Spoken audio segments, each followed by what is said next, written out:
Hello and welcome to the CCGHR's Online Learning Center. Today we're going to discuss how to make a workspace update.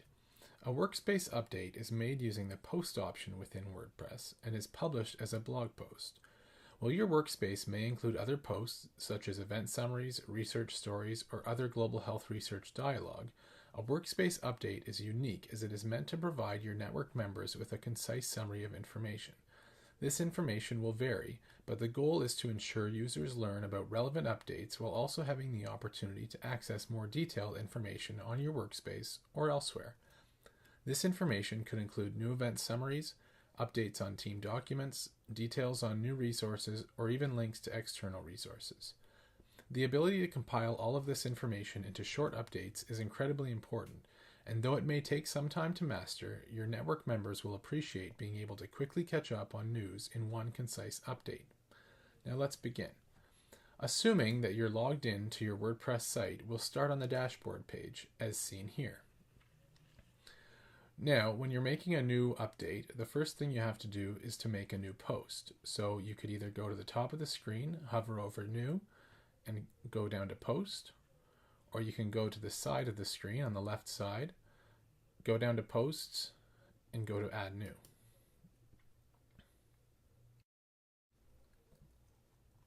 Now the first thing you want to do when adding a new update is to add the title. Including the date is often recommended, and also some information to summarize the contents within.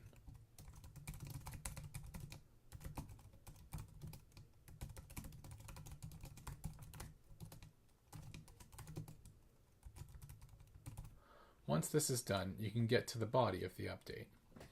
An introduction is an easy way to start the update, and then you can get into the details. For time's sake, we've already written an introduction that we'll paste in here.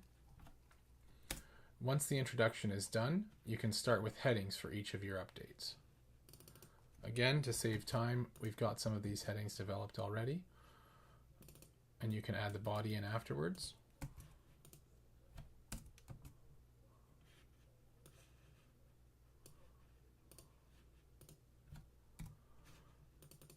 When adding updates, we like to recommend about 3 to 5 main updates per update. Basically, you want to include some information, but you don't want to overwhelm your network members.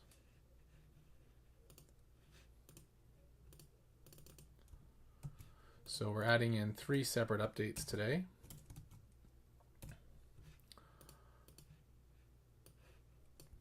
And we're almost done. And we do also recommend that if you have written your update beforehand, that's probably the best way to approach updates, given that you might run into problems with internet connectivity and you don't want to lose all the work you've done before. So we recommend you using something like Microsoft Word to develop your update beforehand, and then you can copy and paste it in just as we've done here. Now to separate your updates, we've got 3 updates here. There's 1, 2, and 3. You can give headings to each of your updates. So on the first update here, congratulations to a Grand Challenges Canada recipient, you can highlight the title of the update, and you can go up to the paragraph area on the toolbar, and we'll scroll down, and for this case we'll make it heading 3, and we'll bold that also, and so that will then stick out at people in the update. So we'll do the same for doing health research in Africa. Highlight it, click on the heading, add a bold, so that's heading 3 and that's bolded. And finally the third, heading 3, bolded. And we like to save our drafts as we go along just in case you lose anything. And once you have the body of your update in, there will often be times when you can link to information within the website. So for example, you could link to a person that is listed in the update. And you can link both within your workspace or outside of your workspace. So today we'll link to the member's profile. And when you're linking to somewhere else, you simply highlight the body of text that you'd like to link, and you click on the link button at the top of your toolbar, and you can paste the link in. And when adding a link to an external website, you can click on the open link in a new window tab button. So we'll do that here. So there's now a link. And we can also add another web link like so. And you can add that directly to the page. So you can say something along the lines of click here to read more. Remembering that we always want to be directing our users to how to access the information we're providing.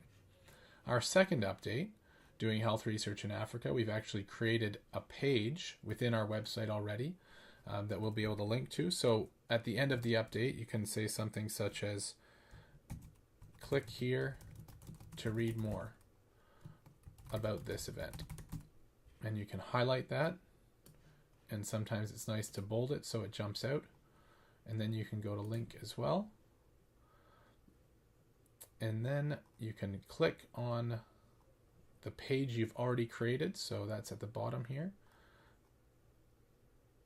Click on that, and you don't want to open it in a new window or tab since it's within the website. So you go to add link, and we actually have another link within that we had an update added earlier in the year. So we're referring back to a past event. So you can highlight the name of that event, and you can go to add a link, and we've added another link. Finally, we have our third update, and there are no specific links added within here, although we have added an external link that is already there. So we've got three links, or we've got links with each of our three stories, and so basically now your update's done. And you can save the draft. And finally, what we like to include is a small disclaimer at the end of each update. We'll pull this from another of our updates that basically reminds colleagues that they can comment on updates and that they can provide updates to you, the connector, prior to each update going out. And that's determined by your team. But basically, it's just a way of encouraging network members to contribute back to the network and to share information that they would like to share with the rest of the team. So once you're done, you can simply hit publish.